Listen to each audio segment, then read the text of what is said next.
The following program is being brought to you on the Voice America Variety Channel. For more information about our network and to check our additional show hosts and topics of interest, please visit voiceamericavariety.com. The Voice America Talk Radio Network is the worldwide leader in live Internet talk radio. Visit voiceamerica.com. The views and ideas expressed on the following program are strictly those of the host or guests and do not necessarily reflect the views and ideas held by the Voice America Talk Radio Network, its staff, and management.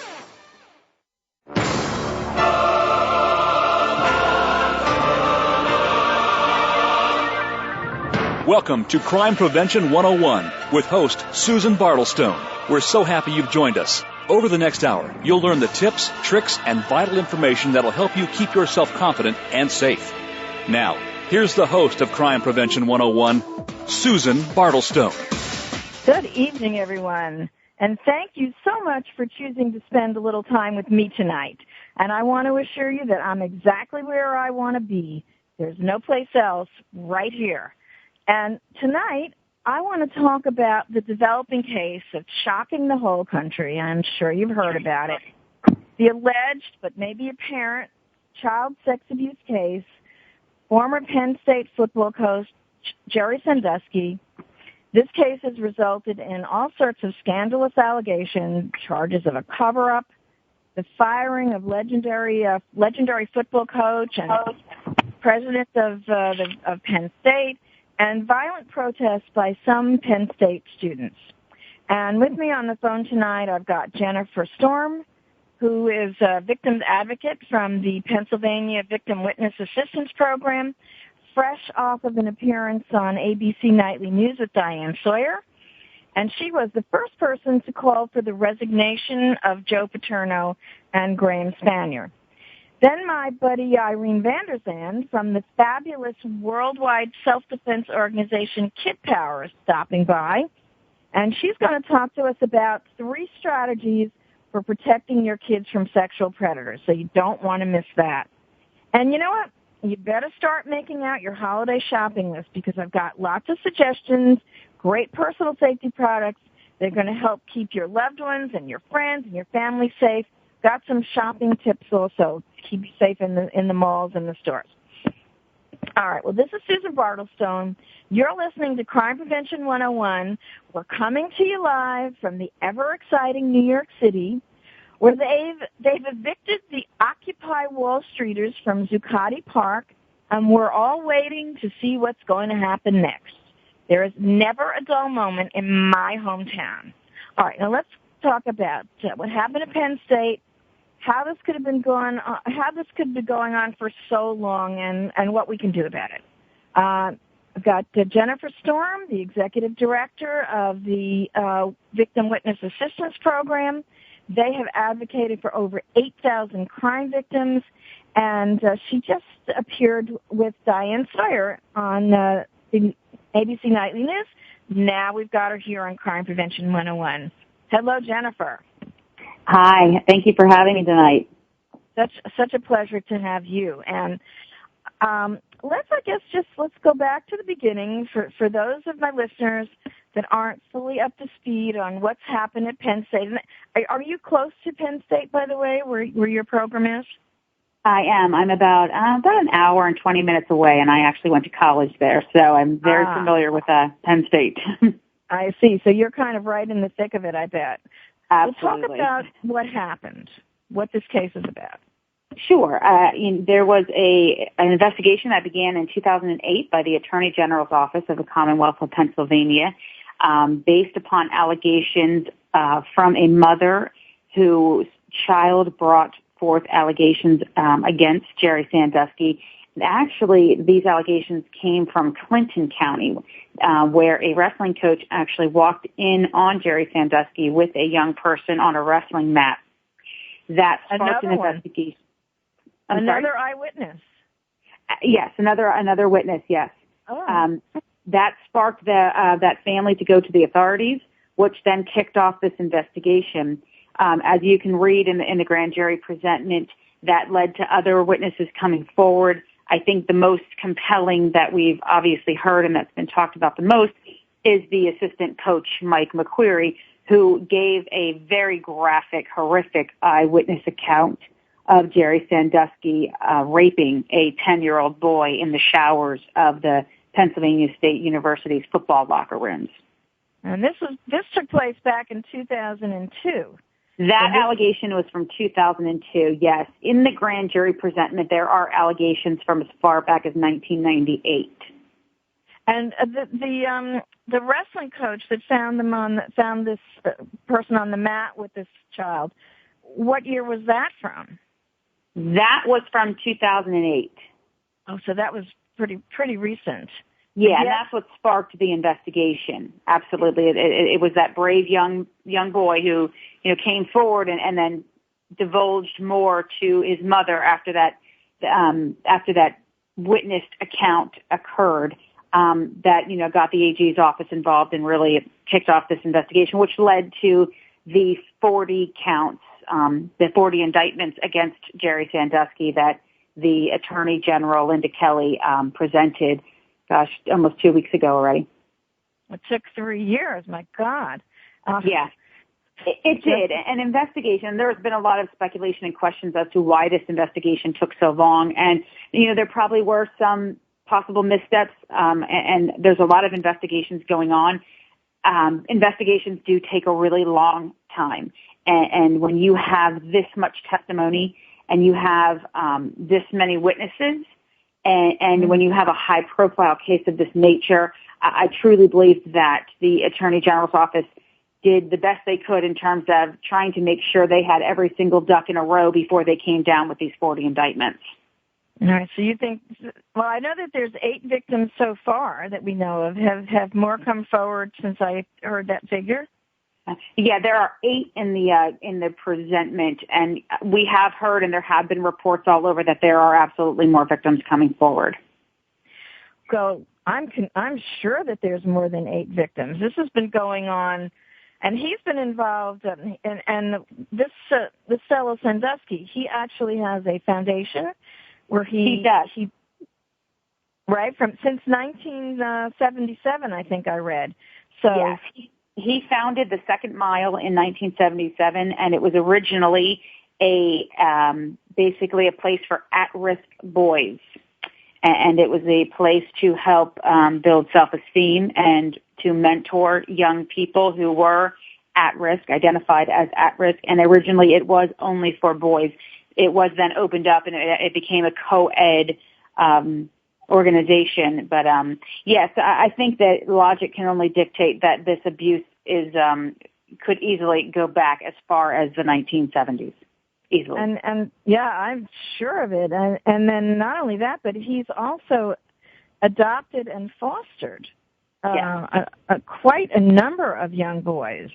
It brought them into his own home. And have we heard anything from any of his children, either foster or adopted, either pro or or a con? Like he molested me, or he would never do that. I don't even remember hearing them come forward. And no, he actually had 6 children, 5 male, 1 female, and there have been 0 comments whatsoever from actually anyone in his family. He himself is the only one that's actually made public comments. Interesting. Well, I think we can be sure that once people feel safe enough, once these young victims, and maybe not so young anymore, feel safe enough, that they will be able to come forward. At least I hope so, because the more that will speak, the swifter the justice, I think, right? Oh, absolutely. And I think, there was a victim's mother who spoke today on Good Morning America, and there is outrage that this man is still walking around the community, that he is still free. He's out on unsecured bail, a ridiculously low amount of unsecured bail. $100,000 was set unsecured, which means he didn't put a penny towards his release. And he's walking freely. He's shopping. He's, so obviously we know that the majority of these crimes took place in that county. And so obviously these families are having to also be so cautious about where they go. And the risk of them running into him at the local Walmart or food store or gas station is highly probable. It's a very small community. I lived there for 7 years, so I'm very familiar with State College. So obviously there's outrage about the fact that this man is just kind of walking around and just going about his life. And there was something that I read that the judge that gave him this ridiculous bail and everything actually served as a volunteer on the foundation. Or did something. So there's all sorts of twists and turns that are coming to the fore. Yeah, and I did hear late today that I believe she has recused herself from the from hearing the actual preliminary hearings. I believe they're either going to be bringing a judge in from another county or utilizing another judge. Well, thank because you. of the speculation. Thank you. All right, now let's talk just a little bit about Penn State and the resignation and the firing of this beloved coach. Now, Sandusky actually retired from Penn State in 1997, but was given an office there, which I thought was kind of unusual. And he said he was not really close to Joe Paterno. Yet, why did you, and you were one of the first to say that he should be removed. What made you take that stand? Well, the first thing I did was obviously read the grand jury presentment because I wanted to know what the facts were. And I believe firmly that the facts in that grand jury presentment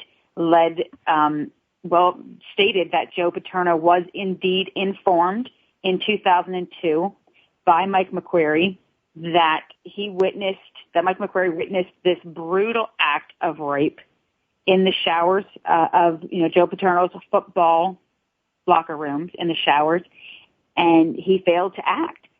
Granted, he called Tim Curley and Schultz to his home and then additionally informed them. But when you have a legend like Joe Paterno, who basically ran that institution, I mean, he was that institution, you can't tell me that he did his due diligence because he reported to his superiors and then that was sufficient. That to me was unacceptable. All he had to do was pick up the phone and call authorities. All he had to do was let the public know that these allegations were brought to him, that they were heinous and so severe in nature that he had the moral compulsion to bring it forward to the public. If he had done that, he would have been revered as a hero. We wouldn't even be probably having this conversation right now. They would have stopped him then. They at least would have ended his cycle for the time being. Now, who knows, obviously, with an eyewitness account of a sexual encounter, the rarity of that, I would have a hard time believing that the prosecution wouldn't have been successful at that time, but it could have resulted in an acquittal. I mean, we see these happen all the time. But Joe Paterno would have done the right thing. He would have done what he should have done. Instead, he engaged in what very much appears to be a cover-up within this university. Yeah, it sure does look like that, and especially since Sandusky was really not on staff anymore. He could have banned him. There was even if he felt, and I read his grand jury statements that he said that McQuarrie told him a sickening incident and not went into detail, which do you buy that? Because no. The first thing I would say is, what do you mean by sickening? What are you talking about? I would have a really hard time, believing that Mike McQuarrie didn't fully disclose what he saw, and additionally, I'd have a hard time believing that Joe Paterno, hearing just a little bit of that surface, wouldn't probe for more information. Well, what do you mean disturbing? What happened? What did you see? And you're right. Jerry Sandusky was not a coach at that time, so it's not as though Joe Paterno had a problem internally that he thought, I need to, really cover up or fix. So it's all the more reason that it makes you just scratch your head. Why didn't he do the right thing? All these years he has appeared to be a good man. He has done amazing things. Why, in the face of such a horrific allegation, would you do nothing?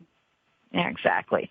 And of course, now McQuarrie's changing his statements a little bit, saying that he did stop the encounter, he did call the police.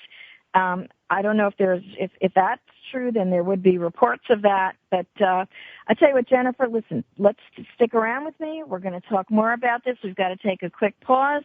And I also want to talk about what to do if you've been the victim of child sexual abuse. So Let's take a quick break. We'll be right back. Stimulating talk. Gets those synapses in the brain firing really fast. All the time. The #1 Internet talk station where your opinion counts. VoiceAmerica.com. Protect yourself and your family with MyForce, a personal security service accessed through a smartphone app that acts as your dedicated safety escort. The one-touch alert connects to a live monitoring team that provides the authorities with crucial details to expedite help. MyForce provides emergency response with the user's exact location, physical description, known safety issues, and medical conditions. MyForce offers monthly subscriptions at $11.99 per month, or save with the annual plan of $119 a year. As a listener of Crime Prevention 101, receive $20 off an annual subscription by using promo code CP101. Visit myforce.com today. Violence, theft, drugs, graffiti, it's all part of joining a gang. In times like these, we need to protect our kids and our community from gangs. Gangs often prey on teens with low self-esteem who perform poorly in school and who seek a sense of belonging. Protect kids from gangs. Know who they're hanging out with. Encourage them to become involved in school activities. Give kids a positive alternative to gangs. To learn more, visit ncpc.org or contact your local law enforcement agency. A message from the U.S. Department of Justice, National Crime Prevention Council, and the Ad Council. Streaming live. The leader in Internet talk radio. VoiceAmerica.com.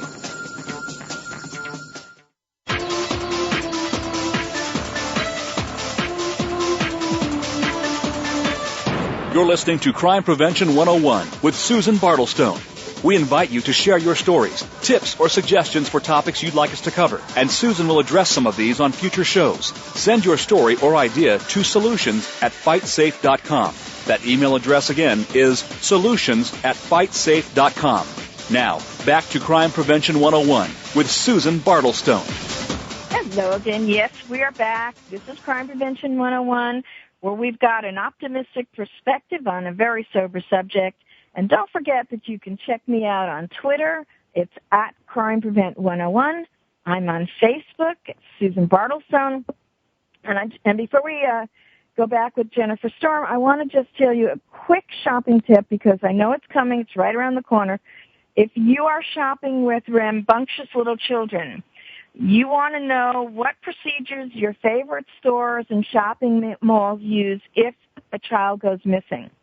Particularly, I want you to find out whether they're part of the Code Adam program. And this program was named after 6-year-old Adam Walsh, who was killed after being abducted from a shopping mall back in 1981. If the store is participating in the Code Adam program, the employees are trained how to scour the aisles for a missing child, and if that child isn't found after 10 minutes, the police are automatically notified. All right, Code Adam, check it out. I've got more shopping tips for you, by the way, at my crimeprevention101.com blog. All right, let's get back to Jennifer Storm. We're going to talk more about what's happening at Penn State. And Jennifer, hello again. Hello. Yeah, we were talking off air about Mike McQuarrie, who's the person that observed Jerry Sandusky in the showers with a 10-year-old boy. And now he's giving somewhat conflicting testimony. The grand jury testimony I read was that he was shocked, he was horrified. Yes, of course, we would all be. But he left the scene, called his father for advice, and then the next day called the coach. However, now he's changing his mind, or he's changing his story. Right? Now he's saying he did intervene. And everyone's been asking, why didn't the witness take action? So let's talk a little bit about what you can do if you see something like this. Sure. And I do want to address one thing. It's alleged that he's changing his story, right? There's this email that has surfaced that allegedly he wrote to a friend. We all know that those types of things can be modified, can be changed. So we don't really, because we have not heard it from Mike McQuarrie's mouth. So we don't truly know, and that's one of the reasons why it's really important for witnesses not to give interviews and to not do commentary on ongoing investigations and cases as they are progressing through the criminal justice system. But certainly this raises the question, and I think it has, about observer accountability or the bystander, and what does the bystander do? And, in terms of his initial reaction to seeing that horrific act, We all kind of have these built-in responses to trauma. We either fight, we flight, or we adapt. So I'm not going to judge Mike McQuarrie for his initial response to flee, because I don't know that we always 100% have control over that. I think we have a system override. There's brain chemistry going on. There's adrenaline rushing. So I'm not going to judge that. In terms of what he did after that, calling his father and getting the guidance of his father and going to Paterno's house, I think were the right things to do. But I think he had an obligation to immediately dial 911. And I think that that's the message we need to get out to the public, that everyone has the obligation to immediately dial 911 if you see some form of horrific, heinous act of violence against another person like he witnessed. You call 911. You don't call your dad. You don't call your coach. You call 911. Absolutely. And Jennifer, if you're at a scene witnessing something like this and you've got your smartphone, you've got your phone, snap a picture. Absolutely. If you can have your wits about you, absolutely. Take a video, snap a photo, any kind of evidence that you could capture in that moment could certainly help. Certainly help. The video, you can send it to the police. Start yelling. Start screaming. Get away from that boy. I'm calling the police, and dial the police and say it loud. I'm on the phone. If you're a big, strong person or you feel you've got some skills to back it up and you want to physically intervene, fantastic. Is there a garbage can lit around? You can use that as a weapon to go after somebody. Absolutely. What I keep thinking about is that poor 10-year-old boy who was in that shower, who saw McQuarrie see him and see what was happening. And the fact that that little boy probably for a minute thought, I'm going to get help. Someone's going to help me. And the fact that that help never came for that little boy, I can't even imagine what that must have been like for him. Can't even begin to imagine. No wonder he has not come forward. Absolutely. Although I did hear that they think that they have found him, and I don't know if it's because Sandusky's attorney is alleging that they've located the boy in the shower and that the boy is saying that absolutely nothing happened. I think that that's just his defense. That's a defense tactic. I would find it hard to believe that they actually found that victim and that victim's going to side with Sandusky. Well, I hope they did. And let's talk a little bit very quickly. One of the things that makes it so difficult for people to come forward. Let's talk about that a little bit. And, of course, Sandusky perfectly fit the profile of a sexual predator. And let's get those two questions. In sexual assault cases, they are historically the most underreported crimes because there is so much incredible shame and guilt and fear associated with it. And there's also so much familiarity, right? We know that most offenders are known to their victims. And so typically that means it's somebody within your family or your social circle or your work life. And so there are all these issues. And, of course, victims see how other victims are treated in the media and the outcomes of cases that are sometimes not so often good for the victim. And unfortunately, in sex assault cases, victims end up being the ones that are vilified and questioned and interrogated. And so it's not always, the system has not always been a very welcoming area for victims of sex assault. However, it is so important for victims to come forward because sexual assault is shrouded in secrecy and silence. And the minute you can break that silence, you can stop that cycle for that specific predator. And Jerry Sandusky was, as you said, the perfect predator. He groomed his young people. He knew he created the organization with which to foster the young people that he was going to groom. He groomed the parents. He groomed the community. He was a very, very skilled predator. Yes, he was. And they often are in a position of authority, someone you would look up to, like a football coach, that you would revere, and you can't believe that this is happening. And it's really important. Now, you wrote a book about this, picking up the pieces without picking up. Yes. And it's the guidebook through victimization. What are some of the things that you recommend in the book? I give tips about what victims' rights are and when you can access them throughout the points in the criminal justice system. I help with navigating the criminal justice system. But the most important part is I give healing tools and tips, things that worked for me, things that I've seen work for the thousands of clients that I've worked through over the years. And that's, just finding what works for you, whether it's journaling, whether it's speaking, whether it's therapy, finding healthy resources to help you cope with something that's so unbearable, as opposed to turning to all of the negative potential coping mechanisms that individuals can turn to in times of stress and crisis. So it's really a guide towards healing, and it's an empowerment book to educate individuals how to navigate the system so that they're not lost within it. So often victims can feel like a piece of evidence as opposed to a part of the process. And so I felt really compelled to write this book. It's basically what I do day in and day out with clients, but in written form. That's right, because that's your counseling. Yes. The part of the counseling process would be a lot of these tips, I think, right? Absolutely. It's really trying to meet that person where they're at in that moment and try to, sometimes it's getting them through an hour, sometimes it's getting them through a day, getting them through trial.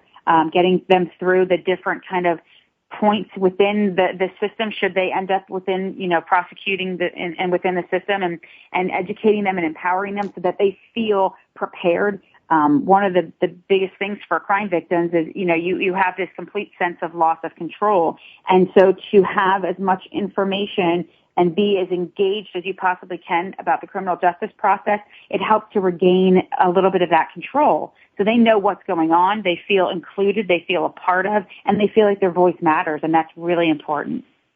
Yes, and I think that also any of Sandusky's victims would probably be extremely discouraged by the initial reaction of some of the Penn State students, who seem to be more concerned about their football program than about what actually happened to these victims. And I know that other students have kind of come around to take a different turn on this. How do you feel, as being a Penn State alumni, how do you feel about what happened?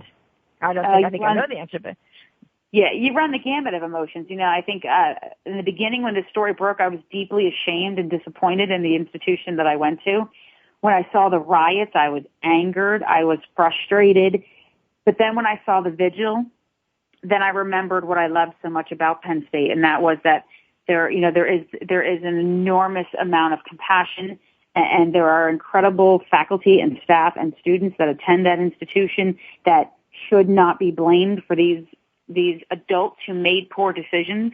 And so I was very proud when I saw that candlelight visual. And I will be honest, when the football players went into the middle of the field and did that prayer for those victims, I was very proud. I thought that, I hoped that every one of these victims watched that and knew that they were valued and that they were validated and that they felt some sort of compassion in those moments, because that's the Penn State I know, and I would like to see that be the Penn State that they eventually get back to. I have a feeling that something good is going to come out of this, and I don't know if you knew, but there's a grassroots network of Penn State alumni, and they've started a movement to support victims of abuse and display what they call the true values of Penn State by raising contributions for RAINN, RAINN, which is the Rape and Incest National Network. And anyone that would like to make a donation, if you're a Penn State alumni or not, you can still do it. It's hashtag. I am actually aware of that campaign, and the challenge. We would really like to see that money come into the Commonwealth of Pennsylvania, and that campaign I know has been very well publicized. However, after speaking with the leadership at that agency, that money's not going to come to the Commonwealth. So if I could, I would like to offer just an alternative if people want their money to actually come to Pennsylvania and to help crime victims, and that would be the HERO Project, and it's heroproject.org. And it's an amazing project from the Pennsylvania Coalition Against Rape, and that money will be funneled directly to crime victims of sexual child abuse. All right, fantastic. I'm going to post this on my show notes. It's heroproject.org. Yeah. All right. Jennifer, and thank you so much for being with me tonight. You can check her out at jenniferstorm.com. Take a look for her book there, especially if you've been a victim of child sexual abuse or you know someone who has. It was fantastic talking with you, Jennifer. Thank you so much. Thank you for having me. You do good work. Right. Thank you. All right, my pleasure. And now, coming up, 3 strategies for protecting kids from sexual predators. I've got also more shopping tips and some really interesting personal safety products. So stay tuned.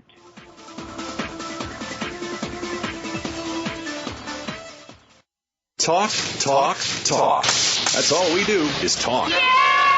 If you'd like to talk, call us toll-free right now at 1-866-472-5787. 1-866-472-5787. That's it. VoiceAmerica.com. After more than 17 years' experience teaching safety skills to thousands of women and men, crime prevention and personal safety expert Susan Bartelstone concluded that by thinking and responding quickly, ideally within 20 seconds, potentially violent criminal encounters can be prevented. Using techniques from many different disciplines and illustrated by 60 real-life examples and success stories, Susan shows how it's done in her new book, Think Fast and Prevent a Violent Crime: How to Respond to Danger in 20 Seconds or Less. Check out www.crimeprevention101.com for more information. You're walking alone. A group of people is hanging out just ahead. Suddenly, they surround you. Hey, yo, where you going? Come here. Before you know it, you're being robbed. It's called a pack robbery, a robbery involving a group of assailants, and it can be violent. In times like these, trust your instincts. Don't become their next victim. Avoid suspicious groups. Avoid desolate or poorly lighted areas. Be aware of your surroundings. To learn more about pack robberies, visit ncpc.org or contact your local law enforcement agency. A message from the U.S. Department of Justice, National Crime Prevention Council, and the Ad Council.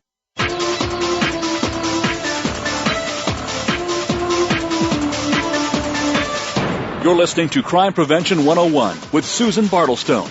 We invite you to share your stories, tips, or suggestions for topics you'd like us to cover, and Susan will address some of these on future shows. Send your story or idea to solutions@fightsafe.com.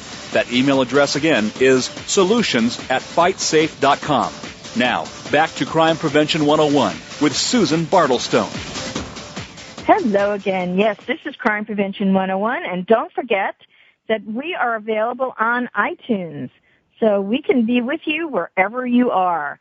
And I just wanted to mention again, heroproject.org, if you want to donate money for the victims in Pennsylvania, and also RAIN, RAINN.org, is another great resource if you've been a victim. It's a national organization, and they can also give you some local referrals.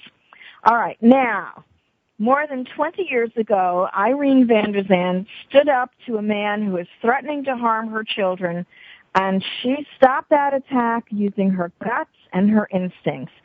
But it left her determined to do something that would help children especially learn how to face personal safety situations of all types and become safer and more confident.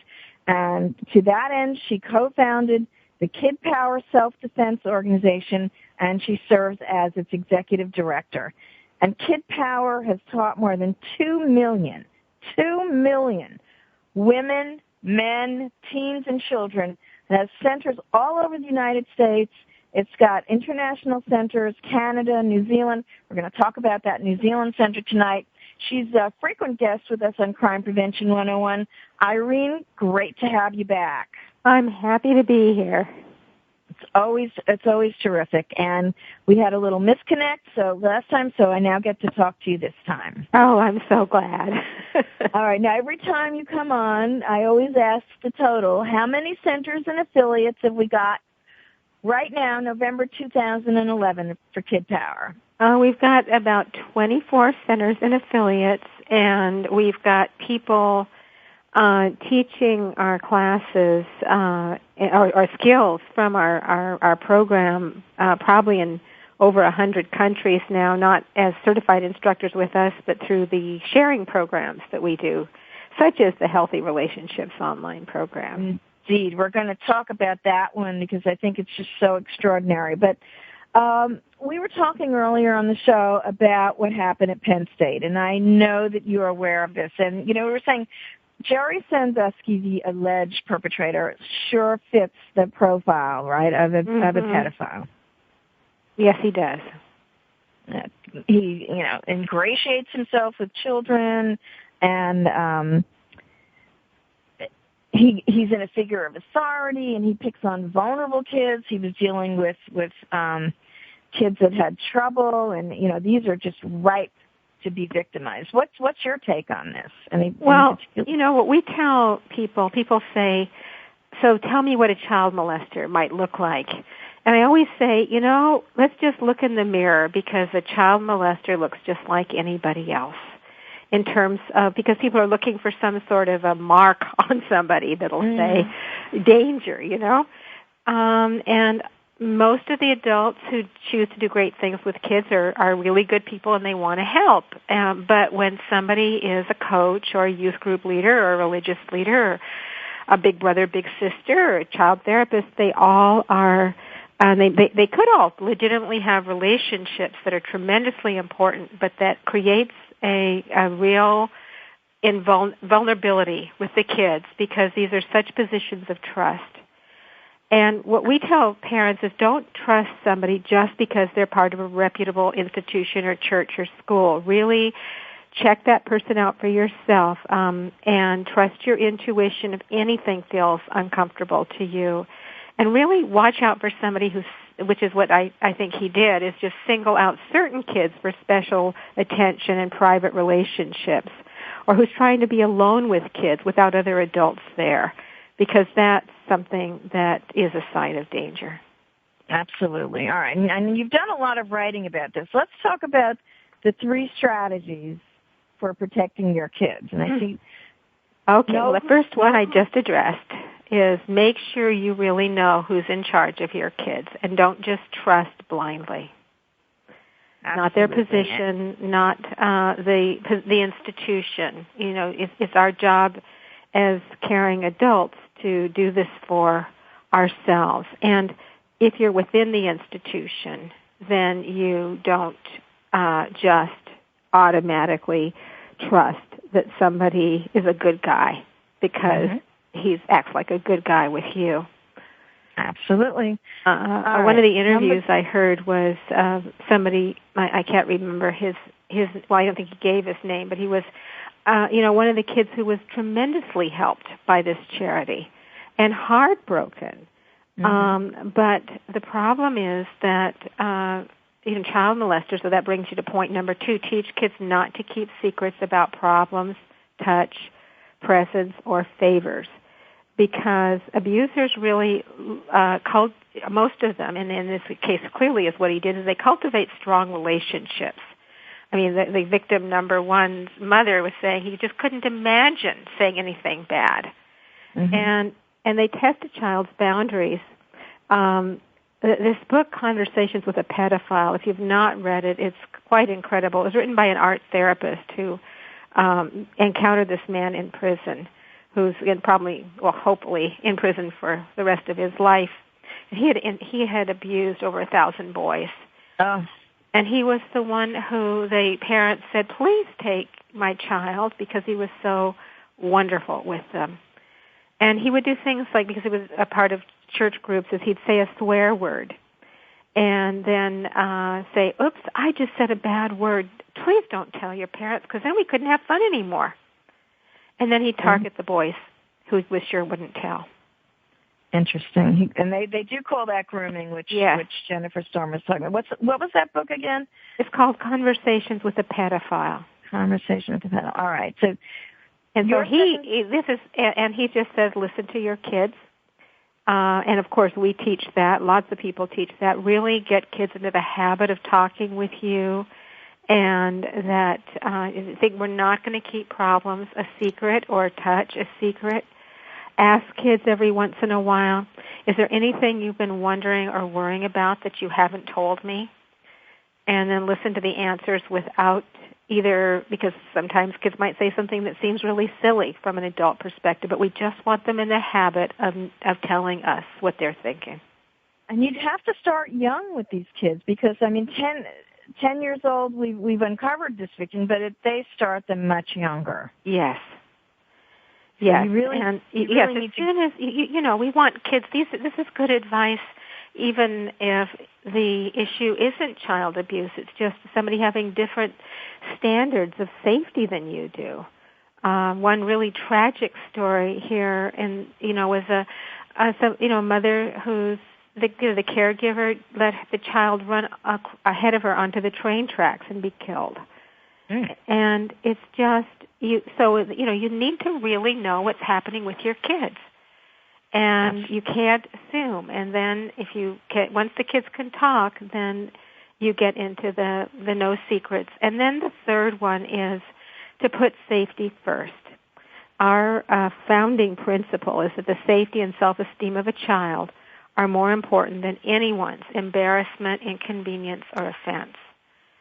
And that sounds so obvious, except when you hear a story like this one. But if you think about it, most people don't like to be embarrassed or bothered when they're busy or offended or do that to anybody else. And so just putting safety first, that, they could have prevented, there were many adults who, one way or another, were aware of this, that there was a problem. And they might have prevented years of abuse and protected other kids from becoming victims. Absolutely. Now, this article is on your website, kidpower.org. Right. And you wrote another article that sounded very interesting, Worthy of Trust, what organizations need to do to protect children from harm. Yes.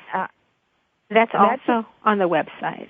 That sounds like something if you are part of an organization or head of an organization, you might want to take a look at that one also, that article. That's on kidpower.org. All right, now I don't want to run out of time on this. Your New Zealand Center has done something very interesting. So talk about this Healthy Relationships curriculum. Okay. Well, this was aimed at teens and young adults with developmental disabilities where they took our Full Power curriculum, where we have 4 characters. That is cartoon illustrated curriculum for teaching safety skills, and they basically brought them to life by making them interactive, having them move and speak. And what we did is we took the social stories that we had in the book, but we broke it down so that they were able to assess with each kind of relationship and touch and activity. Is it safe? Is it okay with each person? Is it allowed by the adults in charge? And is it something everyone can know, as in it's not a secret? And so they look at different social stories and situations, whether it's holding hands or somebody giving you a kiss, or is it somebody that is saying things to you and not listening or demanding things of your time or borrowing money. So they take a variety of situations, but the goal is to protect because kids with developmental disabilities and adults with developmental disabilities are at even greater risk of child abuse and of simply sexual abuse than the general public. Indeed. And with this, what are some of the kinds of intellectual disabilities that you're aiming to reach here? It would be people with Down syndrome or autism or learning disabilities. Fantastic. And there's so little aimed at them. So yeah, but I have to say that you'd probably find it fun to play with yourself, Susan. You know what? I will. You and I, let's talk about that. I'd like to take a look at it myself. And can people find this on at kidpower.org also? They can, or if they can't find it, they can email us, or they can go to Kidpower NZ and find it. I can send you the link also to post on your website. Please do. Because it's going to cost a little money because they need to get money back for the cost of maintaining the service, but it's free until the end of this month. So I really encourage people to go and play with it. And you can support other people in doing it. If say you're a special ed teacher, then you can support quite a large group of people as they're playing with this healthy relationships, and it's fun. Terrific, yes. It sounds perfect for this group, and they're so underserved. And I don't want to, we're running out of time, but I don't want to let you go without a quick word about the bullying book. Yes. The title again is? It's Bullying, What Adults Need to Know and Do to Keep Kids Safe. And that's on Amazon. You could also get it through our website store. And it's got a wealth of information about specific activities, skills, ways of discussing things to build positive peer relationships and to manage peer aggression. And Irene, you sent me the book, and I looked at it. It's a terrific book, and you know that there's a new word called bullycide. Well, we want to eliminate bullycide. That's deaths because of bullying. Yes, absolutely. This is one tool in the arsenal.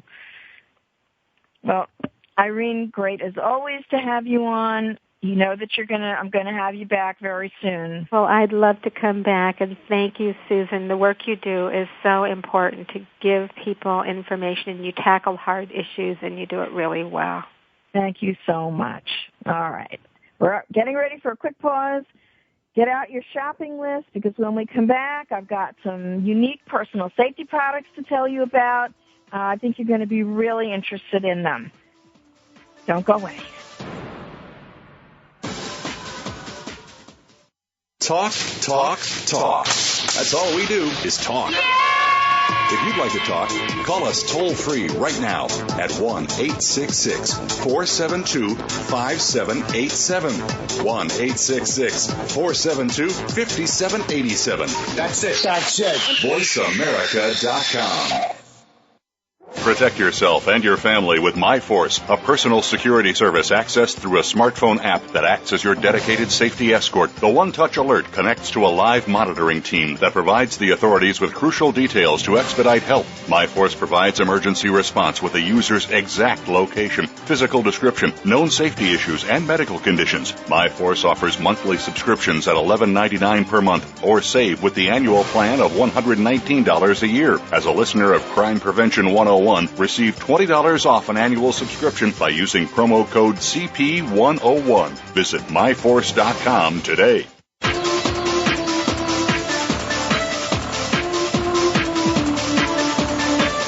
You're listening to Crime Prevention 101 with Susan Bartelstone. We invite you to share your stories, tips, or suggestions for topics you'd like us to cover, and Susan will address some of these on future shows. Send your story or idea to solutions@fightsafe.com. That email address again is solutions@fightsafe.com. Now, back to Crime Prevention 101 with Susan Bartelstone. Okay, I've said it before, but it bears repeating. There is absolutely no place that Susan Bartelstone would rather be than right here with you on Crime Prevention 101. I got a quick shopping tip for you. It's really important to make a safety plan in case you and your younger children become separated. When you're in the store, in the mall, whatever. Attach a whistle around their wrist with an identification band that has your phone number on it. And these bands, I've seen them there, they just slip over, and then I've also seen bands that you can have custom printed. Don't put your child's name on it, because you don't want a pedophile to instantly know the child's name. Makes it seem like they're friendly. Just put your phone number on it. You can also put the whistle around their neck with what's called a safety lanyard. You can find it on the internet. You don't want anything that a young child could choke on. And get the whistle for yourself too. That way, if you become separated from your child, and tell your child to blow that whistle continuously until you can locate him, and make sure that the child listens for your whistle too. So that will also attract attention in case of an abduction attempt. And I've got a whole lot of shopping safety tips for you. They're going to be posted on my crimeprevention101.com blog. And by the way, if you missed any of my domestic violence tips that I posted throughout October, and all sorts of, they're all right there in the archive. All right, got some personal safety products for you. And I just want to state that I have no connection whatsoever with any of the manufacturers of any of these products that I'm going to tell you about. This is transparency. These are products that I found or that people told me about or sent me, and I liked them, and I would buy them for myself and for my family and my friends. And since you're my friends, I want to tell you about them. Now, the first one that I thought was kind of interesting, and I found this at Hammacher.com, HAMMACHER.com, and all of these websites are going to be posted in the show notes at crimeprevention101.com. This is called the Smartphone Home Monitor, and this is a small little security camera that allows you to monitor your home from a smartphone. And the camera sets up anywhere, and it transmits real-time video over the Internet to an iPhone or an Android smartphone. And the website allows you to pan the camera up to 270 degrees. You could tilt it. It's got very good resolution. And there are really high-priced security systems that will do this. So this is about $250, and that's pretty cost-effective in terms of what it gives you. So check this out, and they call it the Smartphone Home Monitor, like that. Then got a stainless steel wallet for you. Did a show a while back on electronic pickpocketing, where high-tech scanners, thieves use these high-tech scanners to steal credit card data. And this catalog is goldviolin.com, and this is called a stainless steel wallet, and this attractive. It's small. Feels like silk, and it's about $80, and that way this is also good for traveling. So your information is safe. All right, the last show I talked about pepper spray and all sorts of personal safety devices like that. There's another one that I mentioned before on the show, and it's called the Kitty Cat Key Guard, and it's a plastic device with two protruding kitty cat ears. You can attach it to your key ring, and it becomes a very handy weapon of opportunity. It's like a brass knuckle, and you would just go to somebody in the eyes. You could do it the ears or the throat, shove it up somebody's nose. It's kind of all-purpose, $12.95, and it comes with a free instructional video. This is one of my former guests, self-defense instructor and stunt woman Spice Williams Crosby. And you can order this website and this really nice video on some self-defense techniques. It's IFightForMyLife.com. IFightForMyLife.com. She sent me one that comes in like bright pink and black. I liked it very much. All right, if you prefer a less violent weapon, this is called the Screaming Personal Alarm. I really actually like this a lot. It is designed to shock and disorient attackers. It emits an ear-piercing 130 decibel woman scream when you activate it, and you do that just a quick push of the button. You can put it in a pocketbook. You can put it on a key ring.